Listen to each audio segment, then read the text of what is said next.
Imagine this. You wake up, reach for your phone, and the screen is a cold black slate. No red bubbles, no pings, no ghosts in the machine. You refresh your feed, but it's a total desert. Your last post? 0 likes. Your DMs? A literal graveyard. At first, your heart hammers against your ribs like a trapped bird, because we've been conditioned to equate visibility with survival. If they don't see us, do we even exist? We're living in a hyper-performance era where the worst sin you can commit is to be irrelevant. But then a weird electric shiver runs down your spine. It's not fear, it's something much more dangerous and intoxicating. You realize the spotlight has finally moved on to someone else, and for the first time in a decade, you can finally stop holding your breath. That's when I noticed the shadow in the corner. We spend our entire lives building a museum of ourselves, polishing the glass cases and dusting the exhibits for an audience that is perpetually distracted and bored. The humidity of the crowd is suffocating.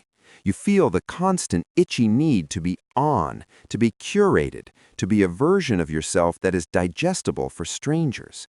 I remember sitting in a crowded subway car, watching a girl meticulously apply lip gloss for a selfie, her eyes darting around to see if anyone was watching her watch herself. She was performing for a ghost. We all are. We've turned our identities into 24-hour convenience stores that never close and never stop selling. But what happens when the customers finally stop coming? Most people think that's the tragedy, but they've got it backwards. The tragedy is the store itself. I started to wonder what would happen if I just turned off the lights. I walked into a diner in the middle of a Tuesday, the kind of place that smells like burnt grease and old vinyl. The waitress didn't look up when I sat down. She didn't ask for my handle or care about my aesthetic or even blink at my presence. She just dropped a heavy ceramic mug of coffee that splashed slightly onto the Formica tabletop. In that moment, the anonymity felt like a physical weight lifting off my shoulders.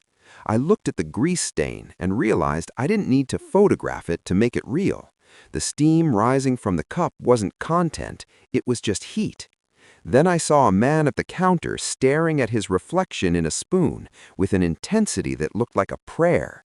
He was trying to find himself in the metal, terrified that he was fading away. I wanted to scream.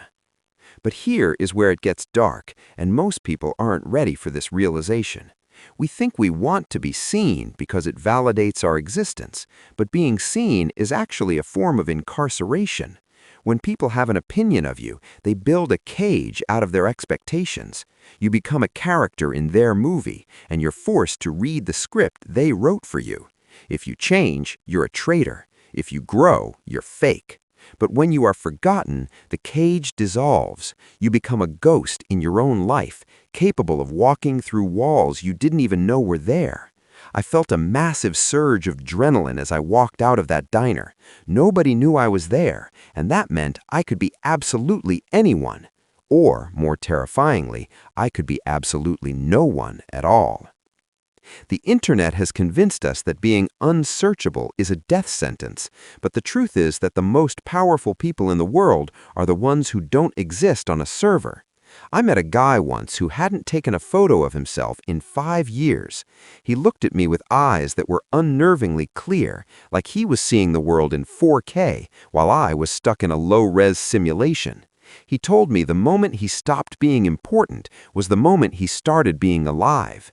It wasn't a slow transition, it was a violent, jarring snap. He realized he had been using the digital world to escape the person he actually was, and once the audience left, he was forced to sit in the silence with a stranger, himself. That's when he realized the stranger was actually pretty terrifying. He didn't look like his profile picture.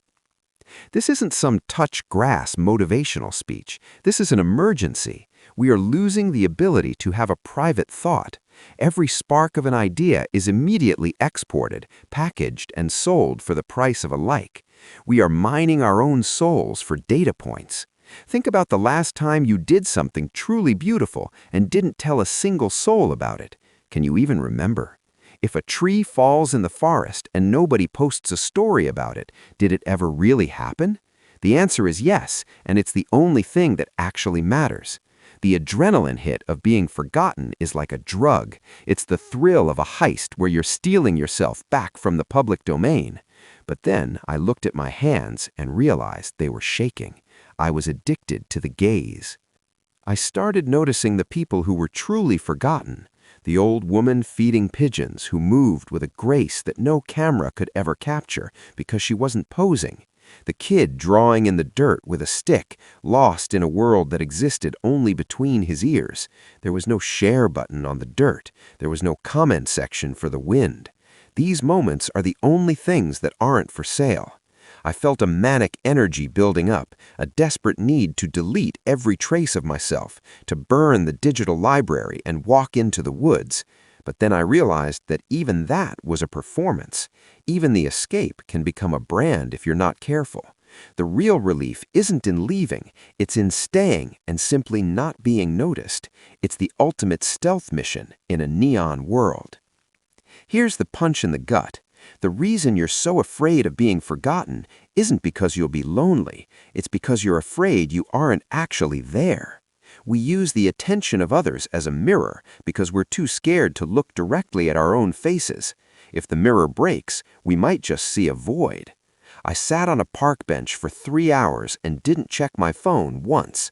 I felt the sun hit my neck, heard the rhythmic clicking of a bicycle chain, and smelled the damp earth after a sprinkler turned off. I was a spectator in a world that didn't need me to participate. It was the most high-stakes moment of my life. I was finally face to face with the nothingness, and it didn't swallow me. It invited me in for a drink. I felt truly powerful. We've been told that to be forgotten is to fail, but in a world where everyone is screaming for a turn in the light, the shadows are the only place left to breathe. There is a secret, visceral joy in being a glitch in the system, a ghost in the machine that the algorithm can't quite categorize. You don't need to be a main character. The main character is always under pressure to move the plot forward. The background extras are the ones who get to have all the fun. As I walked home, I passed a group of people filming a dance in the street, their faces strained with the effort of looking happy. I walked right through the back of their shot, a blurry, unidentifiable shape. They'll probably edit me out later. And honestly, that is the greatest victory I've had.